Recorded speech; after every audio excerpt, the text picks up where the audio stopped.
લગી મળી નહીં માં, ત્યાં લગી પરમેશ્વર પણ પશુ રહ્યો. જ્યાં લગી મળી નહીં માં, ત્યાં લગી પરમેશ્વર પણ પશુ રહ્યો. પછી જાયો જશોદાનો કાન કહેવાનો બાબા. માં ઈ તો માં છે અને બીજા વગડાના વાસ. મારા નાથને એમ છે હું ઘરે ઘરે પહોંચી નહીં શકું.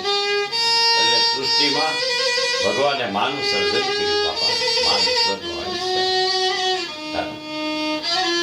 મીઠા મજોર ને એ મીઠાઈ મે ઉલારેલો અને આ હેતી આ મીઠી છે મોરી માત રે ધનની એ દોડ સખી નહીં રે એવી ધનની એ દોડ નહીં રે.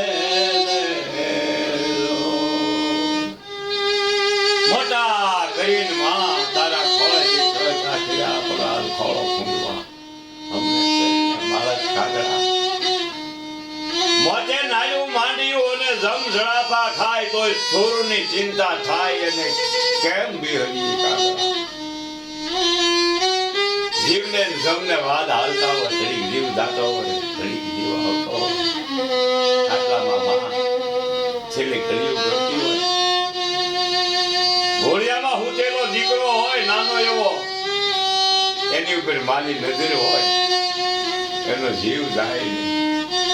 જમ જડાપા ખાય તોય છોરોની ચિંતા થાય અને કેમ વિહરી કાગડા. હા હો મોઢે બોલું માં તો હાથે નાનપણ સાંભળે મોઢે કડવી લાગે કાગડા બાપા. જગતમાં માતા પિતા ભગવાન છે, એમાં માં તો માં છે, બીજા વગડાના વાહ છે બાપા. જનેતા તો જનેતા છે, માં ઈ માં છે. માના મૂળ ક્યાંય થાય નહીં. આજે ઈ માં જનેતાઓ વૃદ્ધાશ્રમમાં છે. એવા ઘણા ગરીબ બાપ વૃદ્ધાશ્રમમાં છે, જે બાળકોને સંતાનો ભૂલી ગયા છે. એને કહું છું મા બાપને કોઈ દી દુભાવતા નહીં, કારણ કે માં તો માં છે, જન્મ દેનારી જનેતા છે. જેને 9 મહિના આપણો ભાર વેડાયો આ દુનિયા દેખાડી બાપા. એવી મીઠુડી માને કોઈ દી ભૂલાય નહીં, કારણ કે માં કવિએ કીધું છે કે મારી હે મારી જનેતા મીઠોડી મારી માનો પ્રેમ આપશે. હે મારી જનેતા મીઠોડી મારી માતે માંગીલા વગડા નવા, માતે માંગીલા વગડા નવા. હે મારી માં ગંગા જમના ના છે નીર, એવા પવિત્ર એવા હે જના.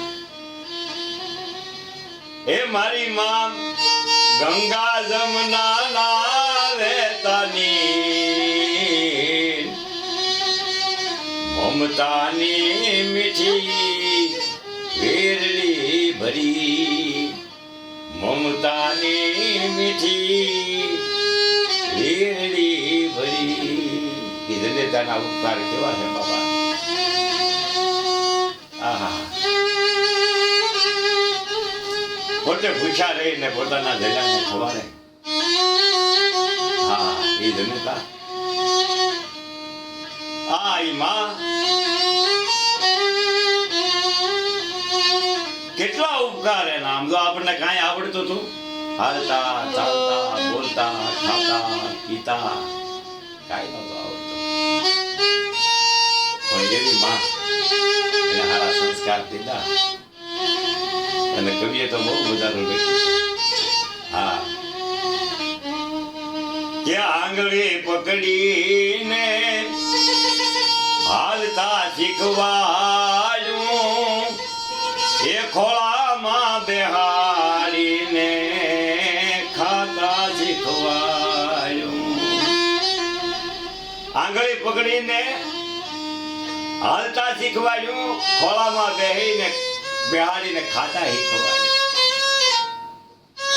હા, ખોળામાં બેહાડીને ખાતા શીખવાડ્યું, આંગળી પકડીને હાલતા શીખવાડ્યું. એ માળા એ મારી માં, એ મારી માં, તારા ગુણનો આવે નહીં પાર.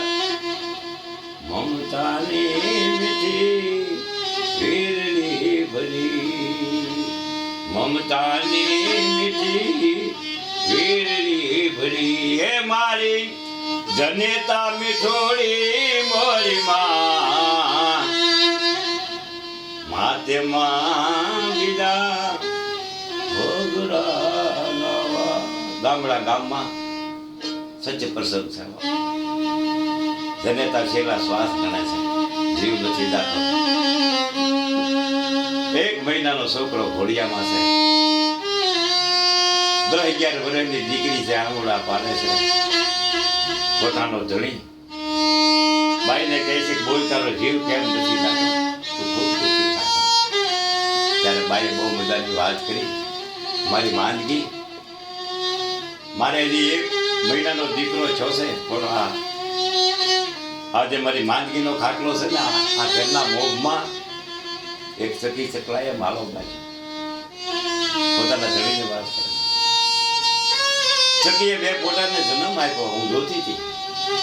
પછી પોતા મોટા થાય છે, ધીરે ધીરે 2 ચણ લાવીને બેને ખવાડે. એમાં એક દી સખી મરી ગઈ. આ ચકો જે હતો એ ઉડીને બહાર ગયો. હું ટગર જોઈ ગઈ, કારણ કે મરેલી ચકલી એ મારા ખાટલાના પાયા પાસે પડી છે. હું જોઈ રહી, આ તો માનો જીવ છે, એના 2 ફોટા નાના છે, મારે 2 ફોટા છે. દીકરો મારો ઘોડિયામાં છે, આ નાની દીકરી છે. પણ એ ચકો એ પંખીની રાહ હતી છતાં એક બીજી ચકી લઈને આવ્યો. એ ચકી માળામાં ગઈ. પછી એ ચકાએ 2 ફોટાને સાંજમાં પકડીને એકે ફેંકી દીધા અને મારા ખાટલાના પાયા પાસે 2 ફોટાના પ્રાણ પંખેડું ઉડી ગયા. એ ધણી, આ જોયું છે ત્યારથી મારો જીવ આમ તો મારા ઘટમાં આમ તો ટકી રહ્યો છે. મારા છોકરીની મને ચિંતા થાય છે.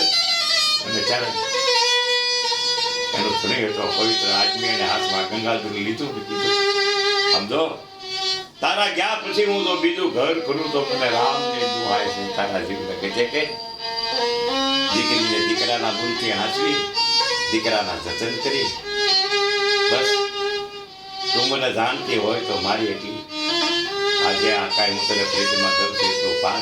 તારા જીવને કહે છે કે આમ જ્યાં ગંગાજળ પાયું તા બાઈએ જીવ છોડી દીધો. આ તમ ફરી ગયો મારું કહેવાનો જીવ આવો છે. મોતે ગાયું માંડ્યું, જમ ધડાફા થા, કોઈ છોરોને ચિંતા થાય. બસ માં તે માં